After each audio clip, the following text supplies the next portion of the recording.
নমস্কার বন্ধুরা, কেমন আছেন সবাই? ভালো তো? পাপিয়ার ঘরোয়া রান্না চ্যানেলটিতে সকলকে জানাই স্বাগত। চলে এসেছি আবারও একটা নতুন দুর্দান্ত স্বাদের রেসিপি নিয়ে। ভিডিওটা একদম স্কিপ করবেন না, তাহলে চলুন আমার সাথে থেকে পুরো ভিডিও দেখে নিন। আর চলুন শুরু করা যাক আজকের রেসিপি। গরম তেলে কখনো সাবুদানা দিয়ে দেখেছেন যে কি রেসিপি তৈরি করা যায়? তাহলে চলুন আজ গরম তেলে সাবুদানা দিয়ে দেখি আজ কি একটা সুন্দর রেসিপি তৈরি করতে পারি। আমি প্রথমে এখানে এক বাটি সাবু নিয়েছি। এটা 150 গ্রাম মাপের সাবু আছে, আর সাবুটা কিন্তু বড় দানারই নিয়েছি। এই রেসিপিতে কিন্তু বড় দানারই সাবু লাগবে, ছোট দানার সাবুতে কিন্তু রেসিপিটা ভালো হবে না। এবার চলুন এটাকে এবার একটু ভালো করে পরিষ্কার করে নিই। একটা পরিষ্কার কাপড়ের মধ্যে আমি সাবুদানাগুলোকে ঢেলে দিলাম। এবার একটু ঘষে ভালো করে পরিষ্কার করে বেছে নিতে হবে, যাতে এর মধ্যে কোনো নোংরা বা কালো কিছু না থাকে। এই রকম একটু হাত দিয়ে ঘষে নিলে এর মধ্যে ধুলো ময়লাগুলো বেরিয়ে যাবে।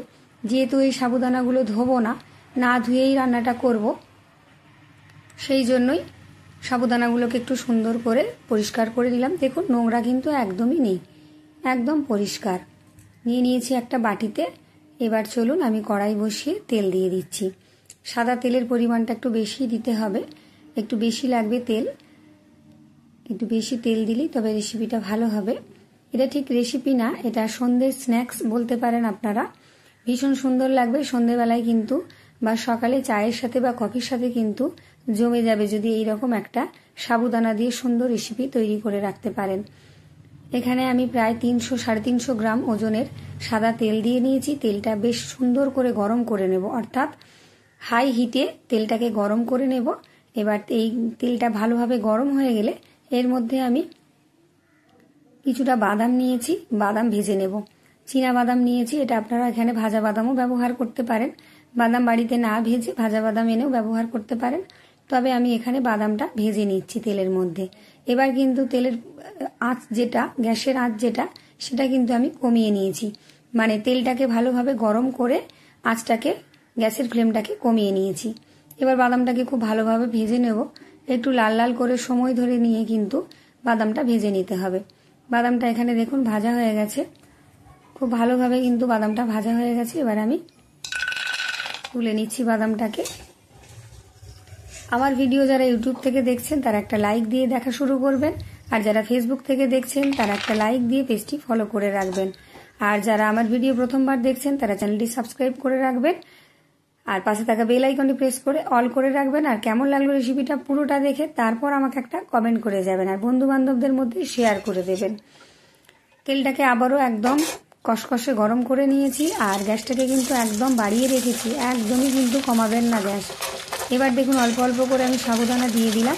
দেখুন পুরো খই ভাজার মতন ভেজে উঠেছে, একদম ফুলে উঠেছে। দেখুন খই যেমন ভাজতে গেলে ধান থেকে খইগুলো ফটফট করে ফুটে একদম ফুলে ওঠে, ঠিক সেই রকম ফুলে উঠেছে। দেখুন কি সুন্দরভাবে ভাজা হয়ে যাচ্ছে। তেলটা গরম হয়েছে কিনা আপনারা কিভাবে বুঝবেন? দেখুন প্রথমে গ্যাসটাকে বাড়িয়ে তেলটা কষকষে গরম করে দু একটা সাবুদানা দিয়ে দেখবেন যে সাবুদানাগুলো এইভাবে ভেসে উঠছে কিনা। যদি ভেসে ওঠে তাহলে বুঝতে পারবেন তেলটা খুব ভালোভাবে গরম হয়ে গেছে। তখনই আপনারা সাবুদানাগুলোকে দু একটা করে দিয়ে ভেজে নেবেন, আর গ্যাসটা বাড়িয়ে রাখবেন। দেখুন কতটা মচমচে হয়েছে, হাত দিয়ে ভাঙতেই কিন্তু একদম গুঁড়ো হয়ে যাচ্ছে। আর দু একটা তেল গরম বেশি হওয়ার জন্য লাল লাল হয়ে যাচ্ছে, সেক্ষেত্রে কোনো অসুবিধে নেই। সাবুদানাগুলো লাল করে ভেজে নিলেও অসুবিধে নেই, সাদা সাদা হলে দেখতে একটু সুন্দর লাগে। আবারও কিছুটা দিয়ে দিলাম।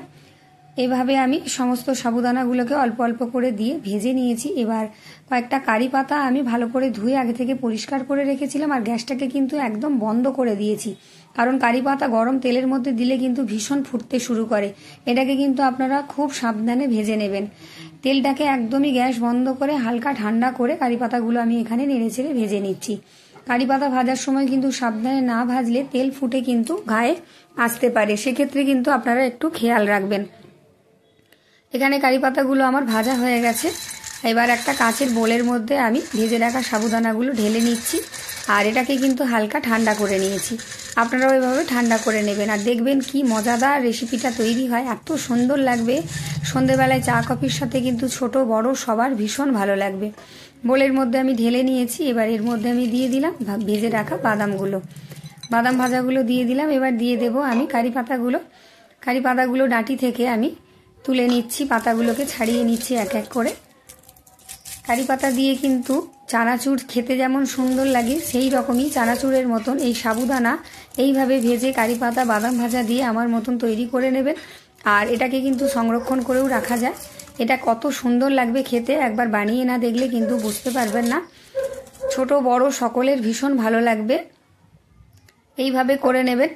দেখুন এখানে আমি নিয়ে নিয়েছি। এবার একটা বাটিতে আমি নিয়ে নিচ্ছি 1 টেবিল চামচ মাপের বিট নুন। বিট নুনই এখানে দেবেন। নুনের পরিমাণটা কিন্তু আপনারা আপনাদের পরিমাণ মতো দেবেন। দিয়ে দিলাম 1/2 টেবিল চামচ ঝাল লঙ্কার গুঁড়ো, আর কিছুটা 1/2 টেবিল চামচ মাপেরই দিয়ে দিলাম আমি গোলমরিচের গুঁড়ো। এখানে আপনারা কাশ্মীরি লঙ্কার গুঁড়ো ব্যবহার করতে পারেন।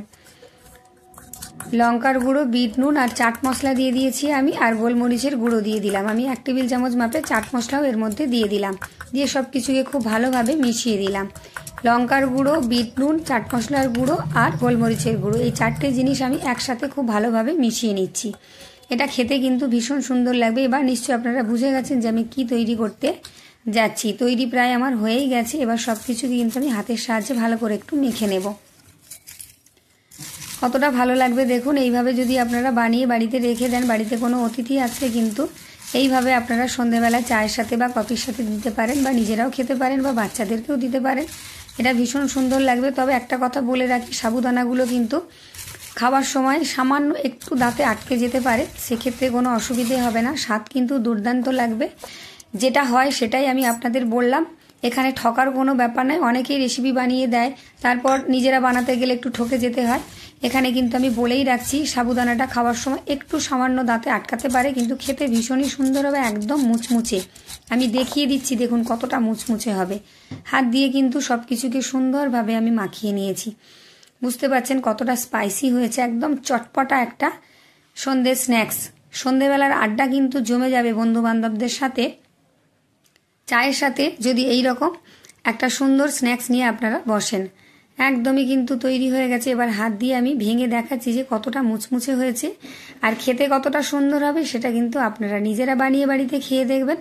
দেখুন হাত দিয়ে একটু চাপ দিতেই কিন্তু ভেঙে যাচ্ছে সাবুদানাগুলো, বুঝতেই পারছেন।